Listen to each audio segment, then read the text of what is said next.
Hey everybody, I just got done literally with hiking down to Supai village, doing the Havasupai hike. It's probably one of the most it was the most spectacular hike and trip I think I've ever taken. I want to just take a minute because this not only was an experience for me, spiritual experience.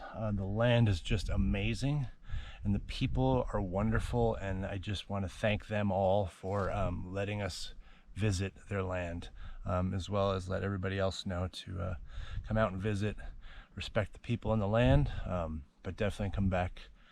Or I should say we're definitely going to come back and pay them a visit as well again in the future. But I want to take a minute to do a quick review of the Hyperlite. This is the Junction 55.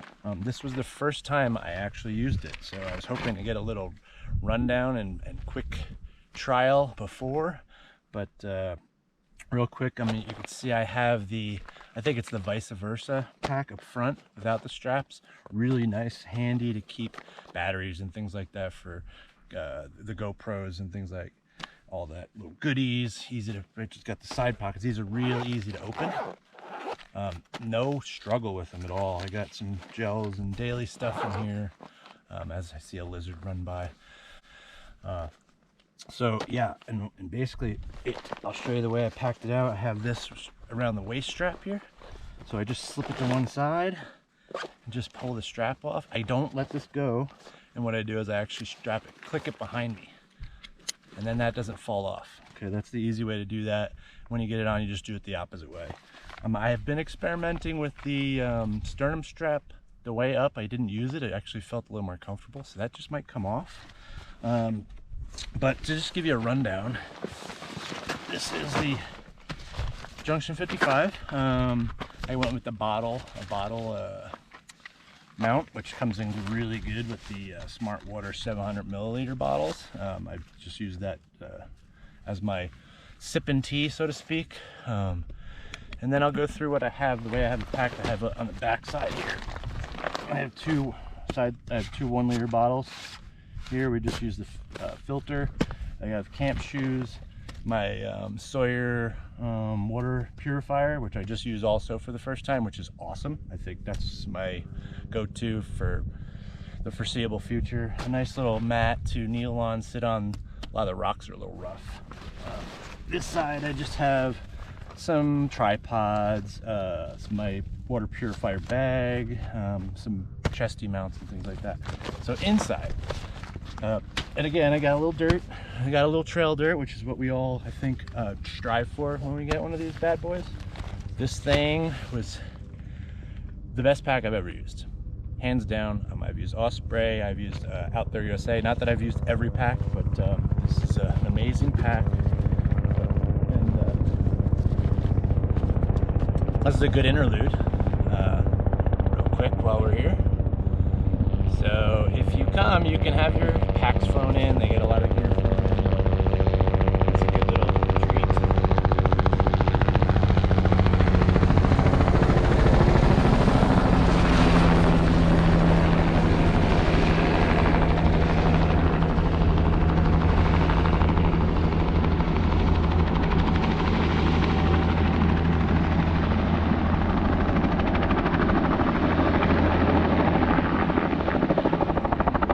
Expert.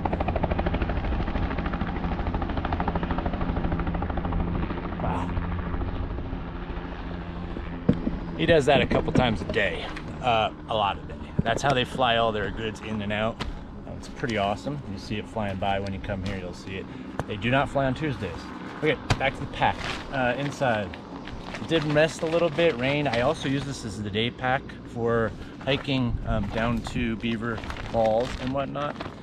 It cinches down to like all the way down to here, but I did get a lot of the kit stuff inside. I have here, this is my tent, everything ready to go. I always keep that on top in case we have to pop a quick shelter. First aid, oops, Hyperlite, there's a little medicine cabinet there. Still going through that. I have a lot of people that say these fray and stuff, but we'll give it a go and see how well it holds up. My camp mug right now. here is the larger pod. This has all my clothes in it. Everything fits in here that I need clothes-wise. Fleece, I mean everything. I have a change of clothes, a couple t-shirts, a fleece.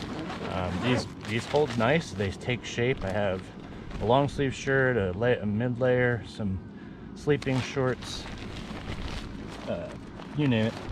What you need for a few nights, for 3 nights. And then it just pods out. So here's a lot of my gear, the real heavy stuff kind of in the middle of the back. Batteries, GoPro, charger, a solar charger, camp knife. I have my camp towel in there. And then the bottom here, we have my rain gear. Usually I would keep that a little further up top, but we weren't gonna have rain today, so I didn't have to worry about keeping that easily accessible. Camp pad, or my tent pad. It's just a Permaloft. It's kind of old, but it's still going. It's a little heavy. Newer stuff out there, but it still works. Here's our little critter jar. Oh, pause for a second as he takes off. So when you come here, you're going to want a critter jar. There he goes.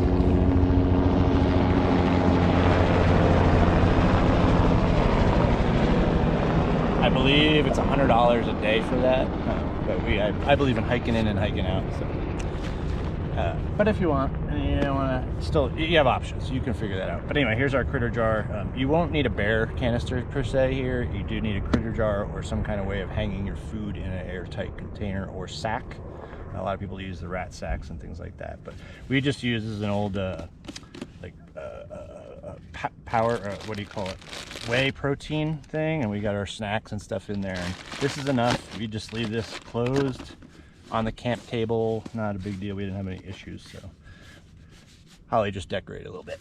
So that's that. And then very bottom I have just kind of a day pack. I did not get the Hyperlite one in yet. Puffy. You never know what desert weather is going to bring you.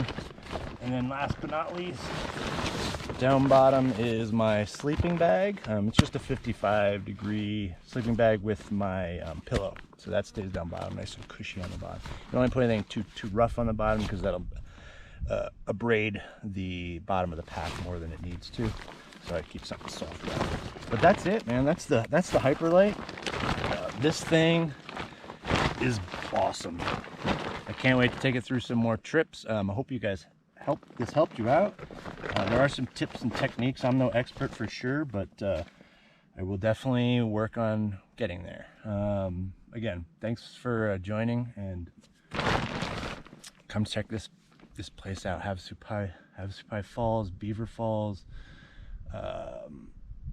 They're all beautiful. Mooney Falls. What a trip. It's a little sketchy, a little scary, but it's fun. And just give it a check it out. Holly did it. Super proud. Love you, Holly. And yeah, the trail's down there. So go enjoy yourself and get out here. Get out here and play.